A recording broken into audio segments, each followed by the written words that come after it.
Each year, Microsoft Research hosts hundreds of influential speakers from around the world, including leading scientists, renowned experts in technology, book authors, and leading academics, and makes videos of these lectures freely available.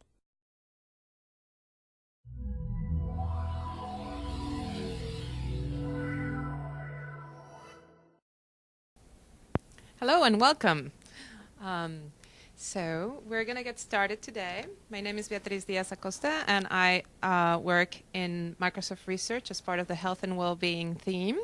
And it is my pleasure to welcome Kirby Bloom from Illumina, who will be telling us today about simplifying oligonucleotide primer design software to keep pace with an ever-increasing demand for assay formats. So welcome, and I'll leave Kirby to his talk. All right, thank you. As she said, my name is Kenneth Bloom. Everybody calls me Kirby. I'm a staff software engineer at Illumina, based out of San Diego, California. And thank you guys for coming to listen to my talk on simplifying oligo primer design software. So let's get started. As an overview, I'd just like to give you guys kind of an introduction to our problem domain, just kind of the issues that we were facing that mostly stem from going from a small startup to a large company basically overnight. I'd like to show how we consolidated our biological data sources, how we used how we orchestrated our probe design through a dynamic execution engine, and how we use service layers to add an additional layer of abstraction into our infrastructure, and then we'll follow up with Q&A. Some goals for the presentation. With this being a conference on scaling for the science, I don't want to just show you guys how we scaled, but hopefully I can give you guys some ideas on how to use some techniques to solve some of your own problems. This morning, Simon had talked about, with regards to MBF, about how they noticed that there was a lot of infrastructure work going on in the biology space, and so in came MBF to kind of help separate the science from the infrastructure so you can allow your experts to actually focus on what they need to focus on. And that was kind of the same strategy that we took with our probe design software. Just a little bit about myself. I'm a software developer by trade. I've worked in various industries from telecommunications, mortgage industry, e-commerce, Department of Defense, and somehow I wound up in life sciences. Getting into life sciences, I really had nothing more than a high school biology education, so you can see Illumina has a really high standard for their software engineers. No, I kid, but you know, it's kind of an important fact because sometimes with complicated problems, it helps to get a fresh face and a different angle to a problem. You know, and getting into life sciences, one of the first things that I noticed is that the scientists themselves are really highly focused on the end result. They're concerned with their assay and the computation that it needs to get their final output. You know, you might talk to one scientist that's working on a gene expression assay, and you talk to another guy that's working on a genotyping assay, and they're going to tell you that their assays are completely different. But you know, sometimes what they often miss is that informatically what they did to produce those assays are 70 to 80% the same. And you know, the scientist first developer approach to software, that's kind of what I'm getting at, is that, you know, developers are lazy. We don't like to write code more than once. So our holy grail is finding code reuse. So when I was brought into Illumina to look at this, that's what I saw, is I saw all the duplication of effort. I didn't really see the assays at the end. So just to tell you a little bit about Illumina, it was founded in 1998. We started our first genotyping services in 2001 with our Golden Gate assay. Our assays leverage the bead array technology, which is a bunch of micron-sized silica beads. Each one of these beads is covered with hundreds of thousands of specific oligos. And as you can see here, this is our bead chip. It's got a little plasma etching, and the beads themselves just sit down into that little well. Just a brief overview with oligos. It's a short nucleic acid polymer that's synthesized by polymerizing nucleotides onto the end. It's denoted and linked by mer, so if you have 20 bases, you're talking about a 20 mer. Usage, Illumina tends to use oligos for molecular probes, and basically they're just a single strand of DNA that's complementary to a sequence that we're actually trying to target. What you see here is just a small graphic of our Infinium assay and kind of how it works. This is the actual bead. You have the black portion represents an addressing sequence, and the blue portion after it actually represents the oligo itself. And in this situation, it just so happens to be hybridizing to a single strand of DNA that we were trying to target. So Illumina has a lot of products for genetic discovery in general, but for this talk, I'd just like to focus on our microarray-based products. We have a various collection of assay chemistries that are all proficient for targeting and doing different things. Golden Gate and Finium, both of them either do genotyping targets or methylation targets. We have Veracode and Dazzle as well. Dazzle is our gene expression. All of these assays support variable content levels, and they also support variable content. And what that means is that Illumina will actually create standard products in which we will design all the content on it, meaning that we've taken the time to figure out which oligos we want on there. We design them, we put it on them, and we sell it to target a certain region. We also allow for custom, so that means a customer will come in and they'll say, hey, we want an assay that's going to target such and such content. Will you design these oligos for me? Or you can get a chip that actually has some of our content and some of your own custom content on it. So this was the problem. When I got hired in, basically our customer would submit a request. That request would then go to a customer support technician. They would have to know which type of request it was and where to take it. You know, if they wanted Infinium and Golden Gate, they had to go to these servers. If they wanted Dazzle, they'd go there. Methylation, as you can see. We even had some assays that we didn't even have a system for, and we had a bioinformatics guy that had to write them out by hand. What you also see here is we've got two different systems that are using, they were both using dbSNP. You know, why are they not using the same data source? Then we had methylation that had its own custom source of targets. It's colored in red just to show that we had things on the Windows platform, we had things on the Linux platform, and then what this dashed line represents below is just showing that even for the custom CPG targets in dbSNP, they both needed a genes to regions breakdown, but we had two copies that would just often get out of sync, so they were producing improper results. So just to kind of continue on with the problem, you know, how do you build a single design tool that can support designing all these algorithms, target multiple loci type, support all these different plexities? The other issue to bring up too is that this system has to support an iterative design approach. And what that means is that when you go to design a chip, often you're not going to have all the content that you need up front. So you have to continuously score items until you decide which designs you want to actually put on your final product. And we had a consortium recently, I believe it was around last December, for the bovine chip, and it took them 127 million designs before they actually came up with 900K for their final product in the end. We also have to support internal and external customers, and what that means is, you know, sometimes we have an assay that we need a design for, but it's not exposed to our customer base. But for R&D, we've got to manufacture it to make sure it works before we even put it out for sale. And then finally, you know, kind of what this whole presentation kind of gets around and where this difference a little bit from science is that we have to put research into production because we're manufacturing and selling those results. So we have to be able to scale out to meet demand, 24/7 support. We've got to interface with manufacturing and commerce systems. And the other big part is we have to maintain the data that we've designed so we can actually re-offer them to the customer. So if they decide that they really like the way this SNP worked in this one assay and they want to use it again, we got to be able to make sure that we pull it for them. So finding a solution. The first thing we had to do is kind of take a step back, and you saw we had all those different systems. We wanted to take a step back and just kind of see if we could generalize the process. And the one thing we noticed is that you always need a target. Excuse me. Whether it started with genes, whether it started with regions or locus, in the end, you really just want a set of sequences that you can design on. So once you design, you can see there's another structure that came out, is that you need to validate these sequences and make sure that you can even design on them. Then you can construct them, and then you score them. Those results are then output to the customer. They're persisted to the database. The customer evaluates them, decides if they want to purchase, and then in the end they get manufactured. So the first step is we wanted to consolidate the targeting phase. And so we wanted to consolidate our storage locations. We needed to come up with a common gene to region lookup. That was just obvious.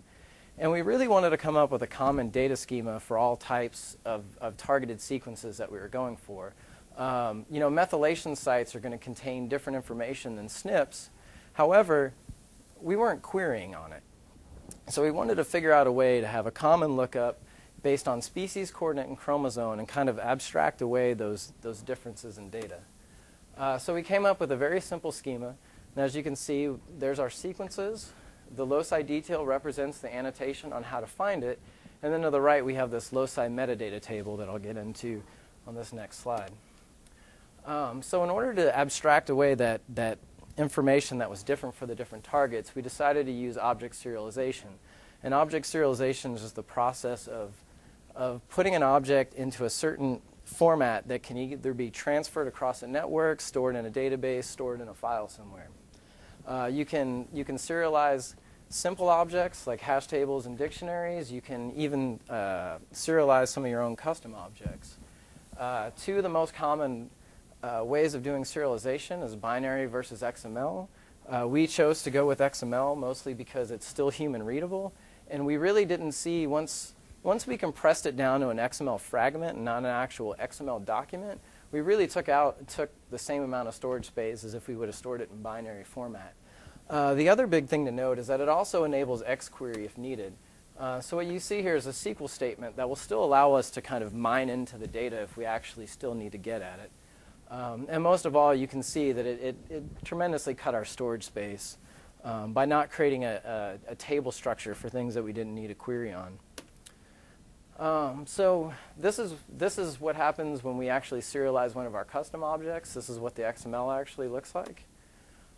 This is the object itself. You can see that we just have the serialized attribute sitting on top of the class. There's our properties, and each one of these properties has an XML node that's associated with it. And the serialization process is just, hydrating this object or dumping it out into XML. One of the other things that really helped make this happen was that since we were able to centralize the data access, we were allowed to put a service layer on top of it. And by having the service layer, we really exposed all the queries of getting into the database through the service layer. And so the service layer would take care of calling the right queries, getting the data, deserializing that data back out into a format that the customer actually needed it to be in, and then we could just pass it on.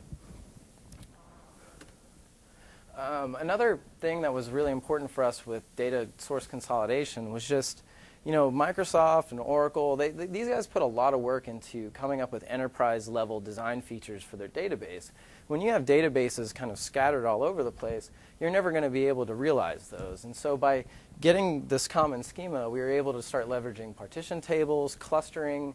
As you can see, with clustering comes redundancy, availability, scalability.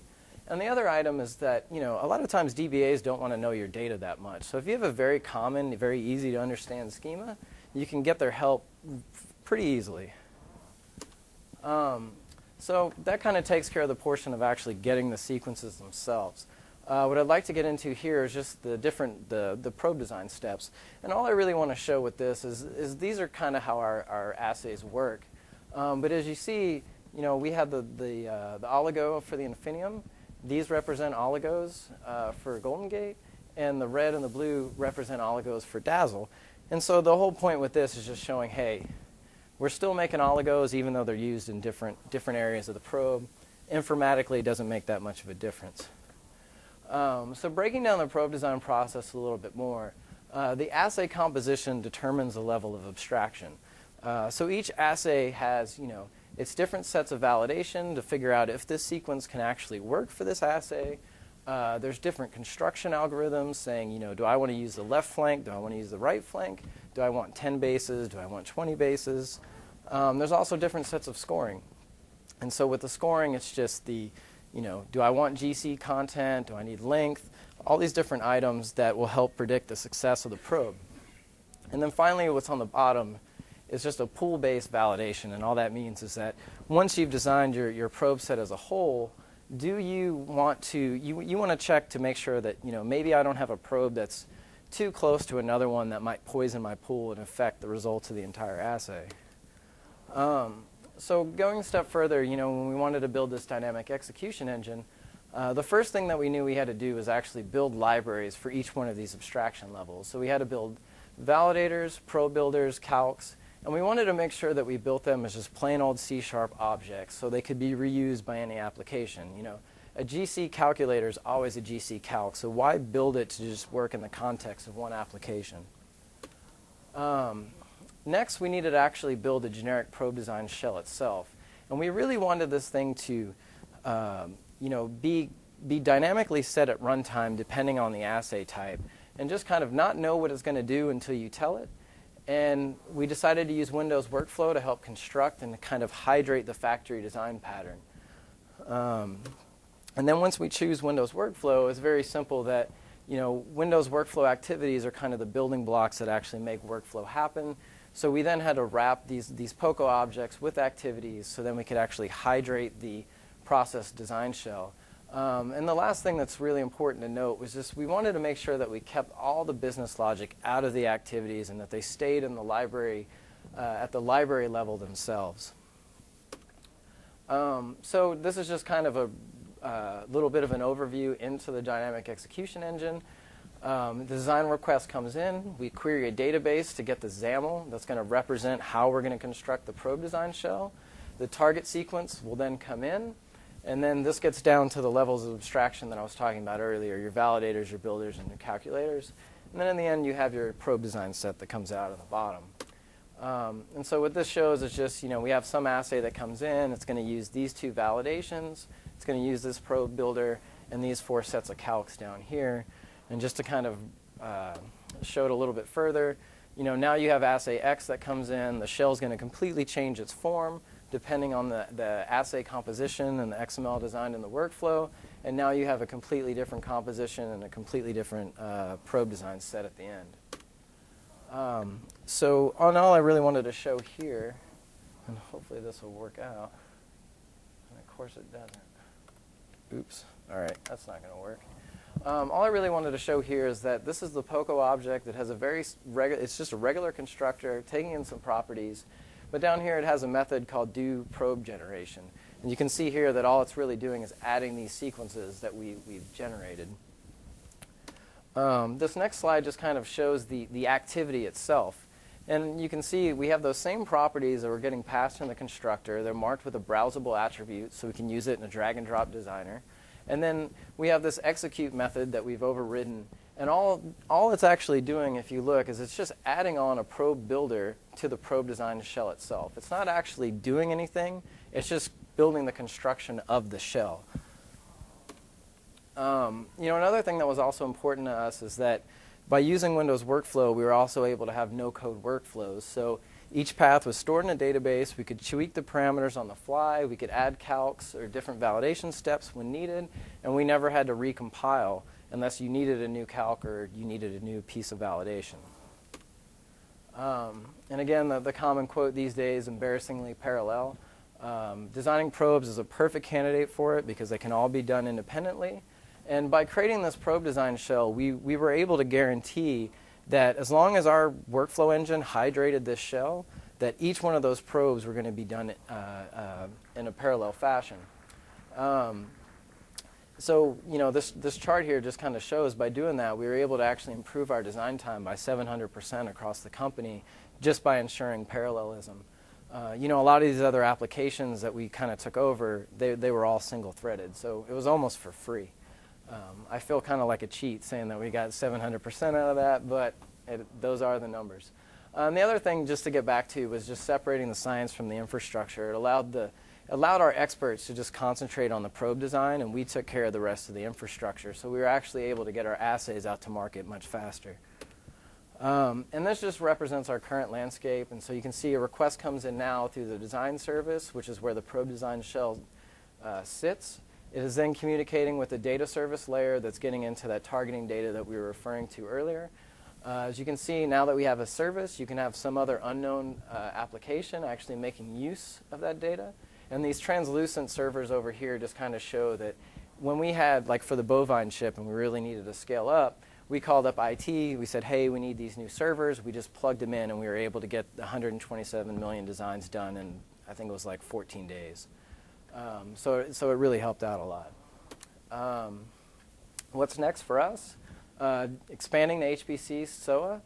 Like I was saying, we had to call up IT. We kind of had to do a little bit of a manual process to actually get it to scale out. We'd really like to be able to just plop on new compute nodes with ease and just let it take care of itself. We want to expand the targeting services. Currently, what we were showing earlier is just really about specific locus of interest. We want to actually put some WCF services around genome parsing. We want to move to Workflow 4, start doing some MBF integration. Unfortunately, it wasn't around when we started this. And also adding on a new user interface. And so in closing, scaling doesn't just happen. You got to design for it. And so hopefully, some of these techniques will show how much easier it'll make it to scale when you can kind of consolidate your efforts. The dynamic execution model, it helps put abstraction in the right spots, and it lets something else manage the what, and you worry about the how by just building your components. And then also service layers, it just adds another level of abstraction that really helps promote separation of data from the application. And so just to open it up for questions. Wonderful, thank you. That's a very interesting presentation. Do we have any questions? Can you, yeah, is it on? Cool, easy. Come on. Well, some over here already know this work because we have some more representatives from Illumina. But this is really fantastic to see the kind of improvements that you were able to get when actually thinking about the architecture and how to design it right. Well, I have a question if nobody has a question. How do the biologists in Illumina take these improvements? It depends on who you ask, right? So, we're still in the process of trying to get them to, there's a big thing between research and production, right? And so, a lot of the bioinformaticists, they have their tools, they have their Perl scripts, and they have all these other things, and it's really us trying to get them to start trusting .NET and trusting pushing over to that side. They know that this is here. One of our lead bioinformaticists is going to start actually working with us and making sure that we're building out the library. And so I think in the next year or two, we're going to make some good grounds and kind of cover that gap. Oh, great. Excellent. Well, thank you, Kirby, so much for the awesome presentation. Let's give him a hand. And, well, we have a few minutes to move on to our next sessions. I'll be here for another talk. Now from Jeremy from J&J, if you're welcome to stay, or we will be starting in a couple of minutes, I guess. So. Good afternoon, everybody. My name is Beatriz Diaz Acosta, and I work for Microsoft Research for the Health and Wellbeing Division. And I have the pleasure to welcome you today to Jeremy's talk. Jeremy comes from Janssen Research and Development, which is a Johnson & Johnson company. Yeah, they just changed our name, so. I see. So it's a long company name. It's a company formerly known as, sorry. So welcome Jeremy Kolpak so much. He'll be telling us today about the integration of sequence analysis into third-dimension Explorer, leveraging the Microsoft Biology Foundation, which is the product that I work on. So welcome, Jeremy, and thank you, let's get started. Yeah, sorry for the long presentation title name. I was a little bit worried it was going to be the longest one here, but looking at the sheet there, I guess it's not. So thank you for having me. And what I'm here to talk about today is Third Dimension Explorer, which is an internally developed data mining and visualization tool that is used in Johnson & Johnson or Janssen Pharmaceutical for drug discovery, early research and development. So this is all in the early discovery process. And what I'd like to do is first talk about the history and how we came to the point where we are, and then why we ended up deciding to go with the Microsoft Biology Foundation, and then what we actually did with it and how we plan to continue using it and being a contributor to it. So the first thing I want to talk about is ABCD. ABCD it's kind of a catch-all phrase for what we're doing. Its, I think, original term stood for Advanced Biological and Chemical Discovery. And at its core, what it is it's an information repository of small molecules and their related assay data. And not just their data, but the process of how the scientists actually came to that data. So the idea being that when a scientist does some research and they copy all that information down in their lab notebook, that we transfer this information in a digital format into a warehouse of data so that we have not just the data, but also the path to that data, which is very important in drug discovery. So ABCD is a data warehouse, a way to query that data warehouse, and then a front end, which we call Third Dimension Explorer, which scientists will use to pull that data out of the warehouse and then analyze it using data mining techniques and visualization tools that we build on top of it.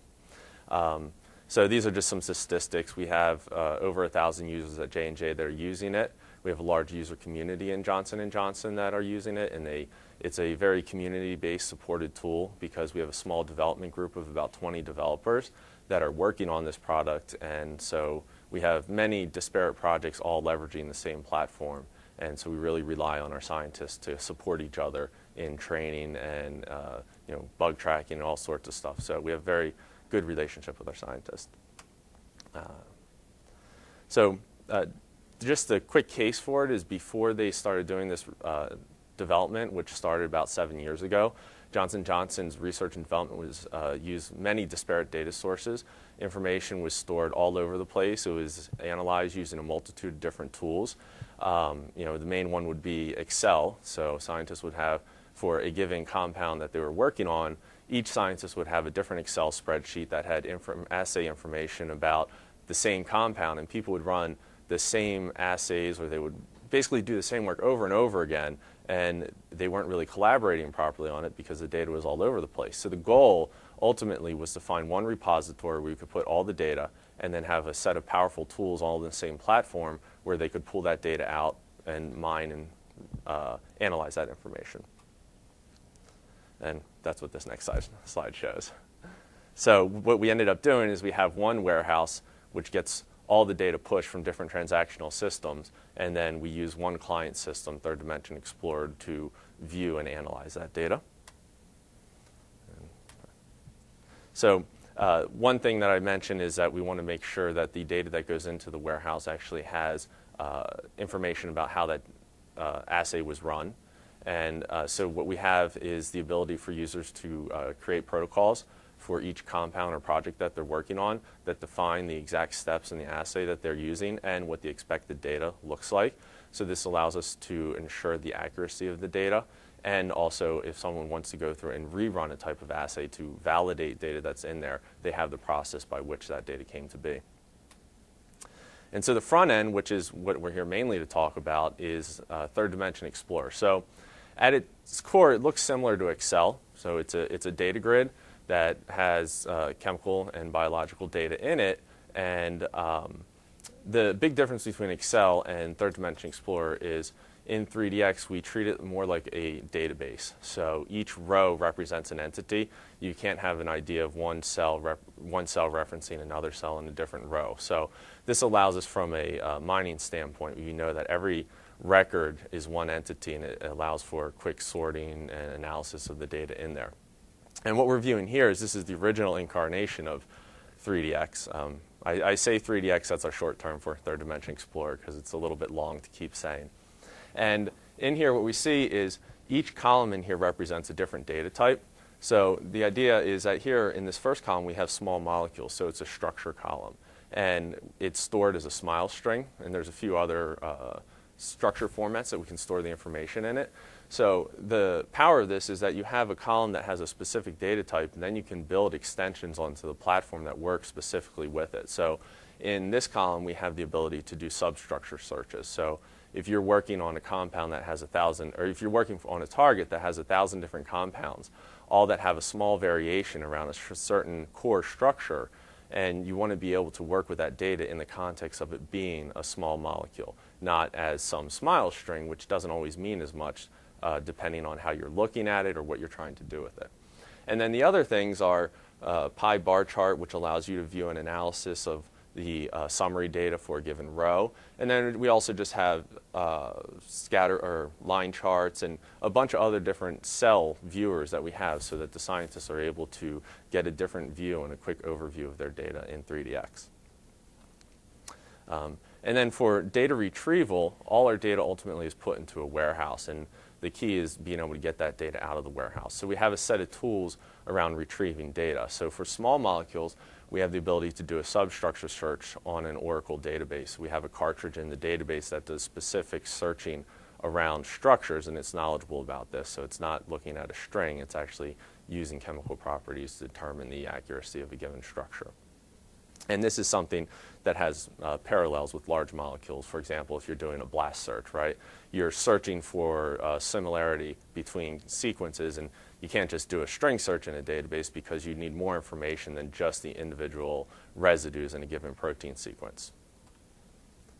And this is just a slide that shows a whole bunch of different viewers. So the idea is we have a multitude of different visualization capabilities, all that connect to the underlying data source, so that a user can view their data. For example, this viewer here is what we call a SAR map. The idea is that all these compounds are what we call R groups on a given core molecule. So there's a standard like benzene ring or something that's common among a set of, let's say, 1,000 different compounds.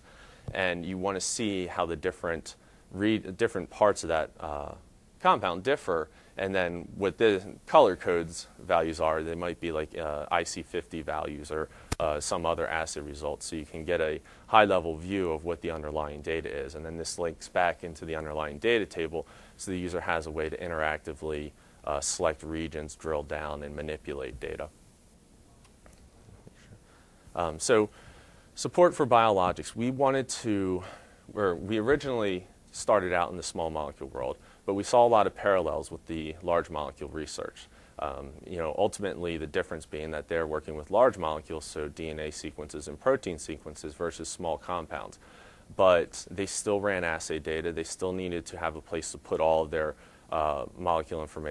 assay information. They needed to be able to interact with these or search these large molecules. And so we wanted to extend this platform that was designed around small molecules to integrate with large molecules. So we didn't have to reinvent the wheel for everybody, but we could provide the same data mining and visualization tools for our biologists as we did for our chemists. Some of the things that we wanted to do is leverage everything that we had, and then also extend that framework to support the large molecules and store these values in a data warehouse, and then provide blast searches and a way to pull back that information and have knowledge that you're working with a large molecule and not just a text string. So originally when we started doing this work, we started in October of 2009, and we were about 2 weeks into writing our own infrastructure to support protein sequences and DNA sequences. And right about then, we had our contact at Microsoft sent us a link just as a, hey, here's some info about MBF. And we immediately took a look at it, and we were very, very excited, to say the least, about what its capabilities were. I spent about a day digging into the code and decided that it was the right thing for us to adopt and move forward with, because it provided us with the whole infrastructure of large molecules that was what we wanted was just a subset of what it provided. But why not take something that had a professional backing behind it, that had a large contribution from Microsoft and was validated, and reuse this in our framework versus trying to write something ourselves and having to revalidate that. So for myself, that was a huge thing, because I'm a software engineer at heart and by training, and I've been working with our biologists for this product, and it was very comforting to know that the code that I was going to provide them had professional backing and validation. And also the main thing was in .NET, which was huge, because we also looked at the possibility of trying to use different the Perl implement, or BioPerl or BioJava, and find a way to be able to reuse that. But we decided that if it's .NET, it integrates directly with our platform, which is also built on .NET, so we jumped right onto it. So I want to jump to what we actually did to integrate it. So in the previous slides, you saw that there was a column that contained small molecule information. So the large molecule doesn't look as pretty, right, because it's not a neat structure. It's just a string of characters. However, it ultimately has a lot more information than just characters. So for example, a GenBank file format has, for the DNA sequence, has information about coding regions, it has references, it has a whole bunch of metadata that is important to the person viewing that sequence that needs to be persisted and interpreted by the code. And so we extended our infrastructure to support a column type of sequence, and then given that column type, we extended it so that our users could perform manipulations on it. So These are just a few of the options. For example, if they want to be able to align a set of sequences, they can all do this from one platform. So they pull their sequences out of a database or from a file, and they're able to align it. If they want to extract regions on a sequence, so if you had, for example, a DNA sequence that had different coding regions defined in it by a GenBank file, they might be able to want to find that region in the sequence and just extract that smaller subsequence to work with it because they're only interested in a specific region. And then also for viewing sequences in the grid, they can view it in FASTA format, GenBank format, or just a plain sequence format. So our area that we wanted to actually contribute back to the MBF project was the ability to view multiple alignments. So as most people here are probably aware, the MBF as a project is a framework. It's not a ultimate end user tool. So we were integrating it to our end user tool, and we needed the ability in 3DX to view multiple alignments and correlate those alignments back to the underlying assay data. So we wanted to create a generic tool for this that would be able to display sequences, and in the future we also wanted to be able to display more information than just a sequence. For example, you might want to view secondary structures in your alignment or specific regions in a sequence. It needs to be able to view a large number of sequences, so we had to keep in mind performance. And we also wanted to easily integrate with 3DX.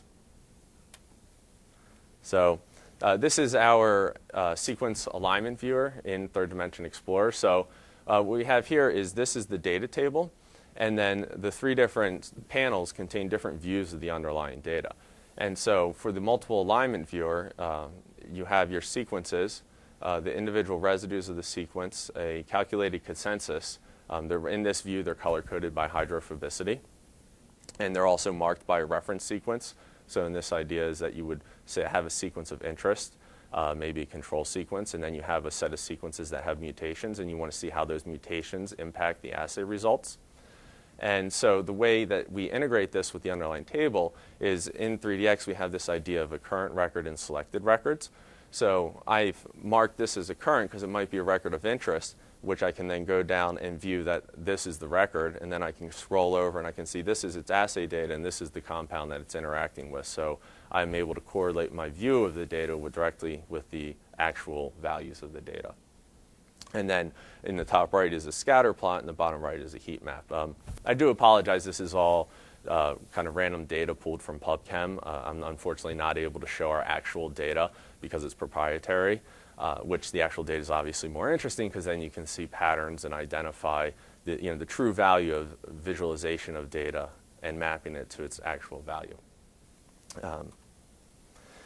And just to show how we've also extended the sequence viewer, another one of our requests from our target users was that they were sequencing DNA, and they were using Applied Biosystems to sequence their DNA, and the results they get from Applied Biosystems is in an AB1 format.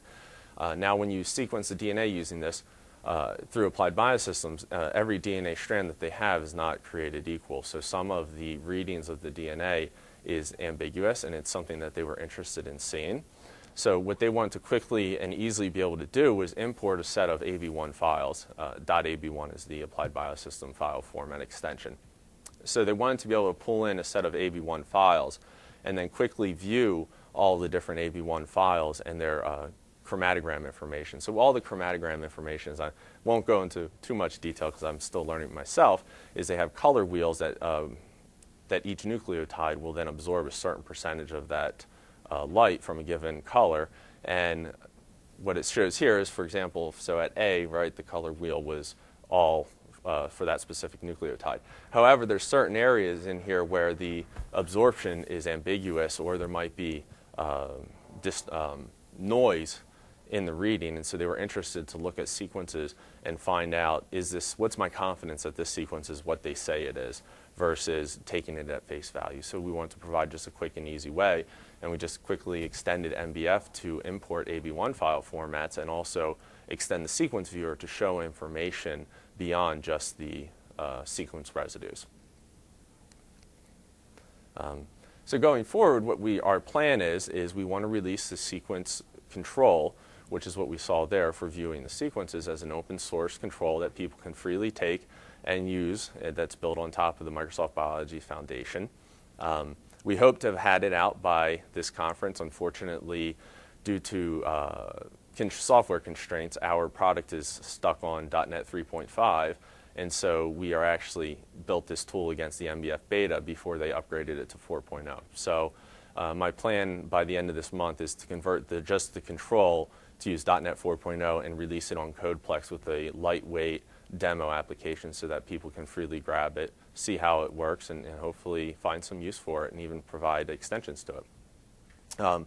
The next set of features we want to add to it is add the ability to view secondary structures inside of the viewer. If you have a DNA sequence, view the translation of the DNA sequence based on different reading frames to see what protein sequence would be created, allow gap insertion and deletion, allow highlighting based on GenBank features, and then a couple new color coding options, and allow markup, and also most importantly, a bird's eye view. If you have alignment of very large sequences, there's no way you can really see it and actually view the characters and see 1,000, 2,000 residue long protein sequence in the current size monitors that we have. So we'd like to have some sort of bird's eye view to allow navigation and quickly view differences in a sequence.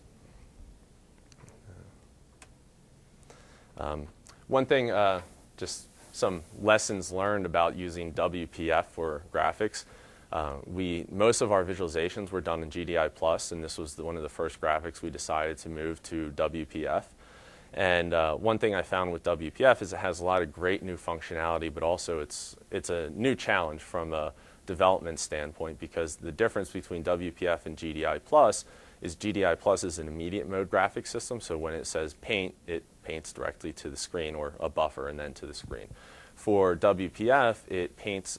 It doesn't actually paint. It creates a rendering, it renders or you create the rendering instructions, which then WPF decides what it's going to paint and when it's going to paint that. And so the performance implications are different. WPF is great when you have something static that you're going to create that's going to get laid out once and displayed. But when you have something that's very large or something that's going to change, you can still do it performantly in WPF. However, you have to take things into consideration of how this is being rendered. And the biggest thing I found was freezing things. When you create a brush in WPF, it has events on it that say my color's changed, or I'm switched from solid to a hash. And every rectangle or every object in WPF you render with that brush, if that brush is not frozen, it will attach to an event handler on that brush to say, when you change, let me know, I'm going to update the graphics. So they did this in WPF because if you have a static form and you have a theme associated with it and you change the theme just has to change all the brushes and so forth. It doesn't actually have to go through and recreate the layout. That's good for small amounts of information, but when you have some brush reused 10,000 times, adding an event handler and listening to an event handler 10,000 times is extremely slow. So freeze everything if you can. And also WPF has very good scrolling support that I found. However, it also takes a bit of getting used to, so that's nice. Using adorners to mark up a scene instead of redrawing the entire scene is very nice. So in WPF, they have this idea of an adorner, which is, for example, if you're going to highlight a region, you don't add that highlight to the scene. You add it as an adorner, which then lives on top of the scene. And it does not redraw the entire scene. It just redraws that adorner layer. And also, WPF layouts are slow. They're recursive. They ask every child what your size is, where should your position be, and it recurses through every child in sort of the inside of the WPF tree. So it's a very good idea to do custom layout handling in your code when you're working with WPFs. And don't use text boxes for drawing sequences. Use glyph runs because it's much faster. So before I get to questions, I'll just I have some time, right? I want to make sure, yeah.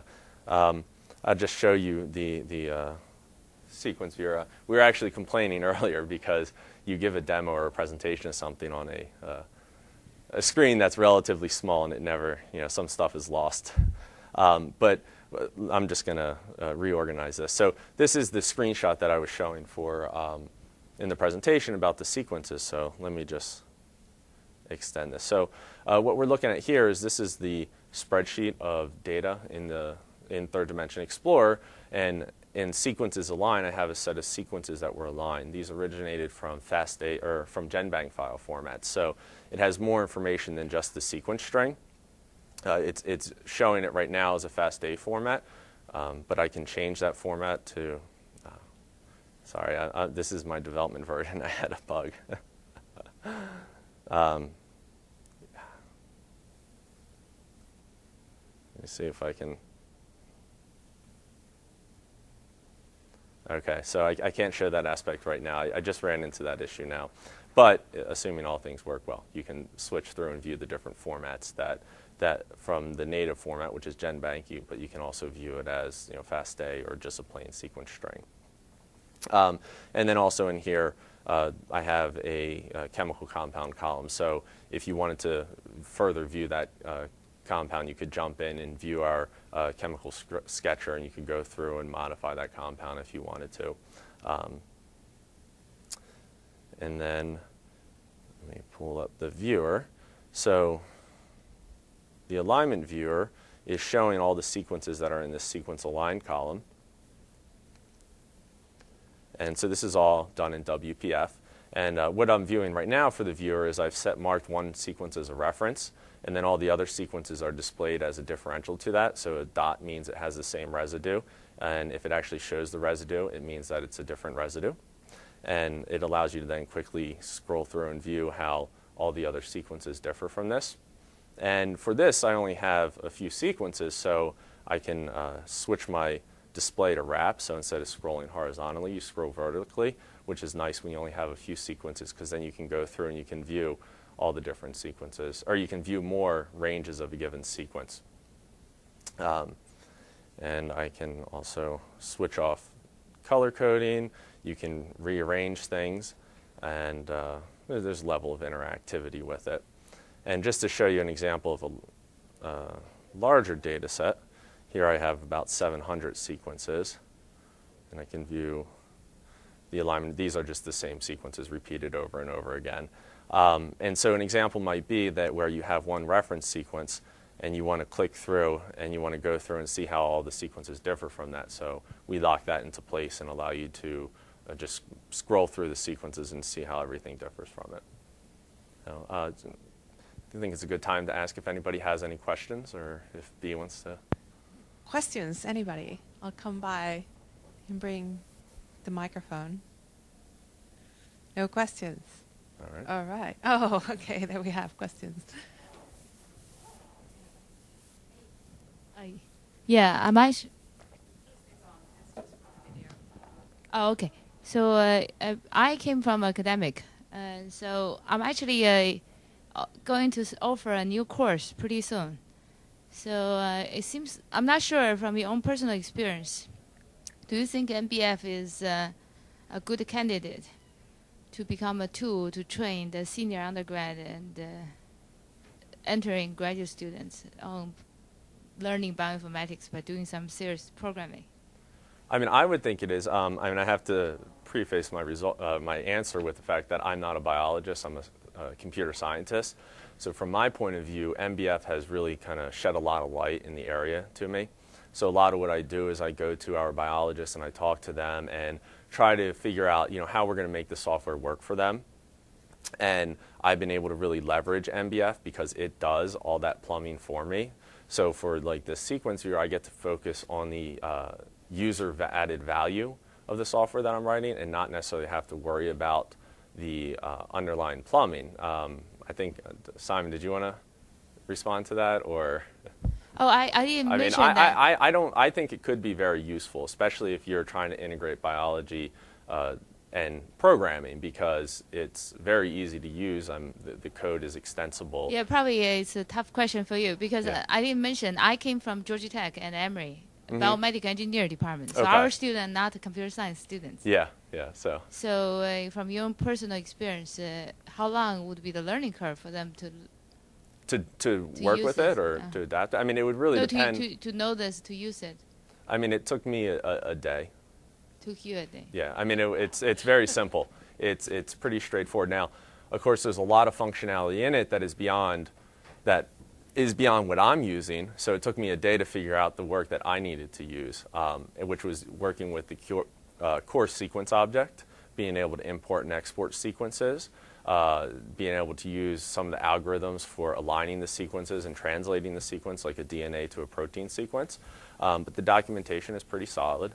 And I think also as the community grows, there's going to be a lot of tools. For example, when I release this, that somebody could come to and look at it and see exactly how I did it.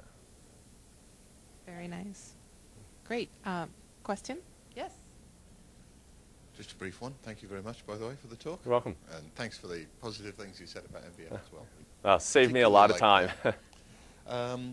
You say you're going to make this alignment viewer available. Yes. Can you tell us, the mechanism for that? Do you know what license you're going to use, or where it's going to be, that sort of thing? Yeah, I did create a CodePlex project, but I haven't published it yet because the code's not in there. We are going to release it under the MSPL license, so it'll be same exact as MBF. What I plan to do is release the control, which is what we're looking at right now, and then also a demo application that just allows you to load some sequences from a file. So it's not going to be a replacement for something like JALView or some of the other sequence alignment viewers, but it'll be a starting point that someone can take and then go and hopefully use and extend. So, wow, yeah. That's great. That's fantastic. Well, please let's all give a clap to Jeremy for his fantastic talk. Thank you.